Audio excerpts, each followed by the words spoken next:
You ever wonder why hiccups strike at the worst time, like right when you're about to speak? Hiccups usually start when your diaphragm, the muscle just below your lungs, gets irritated. It could be from eating too fast, laughing too hard, or even stress.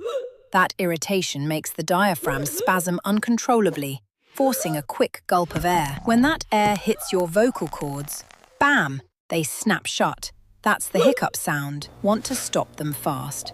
Try cold water, holding your breath, or swallowing sugar.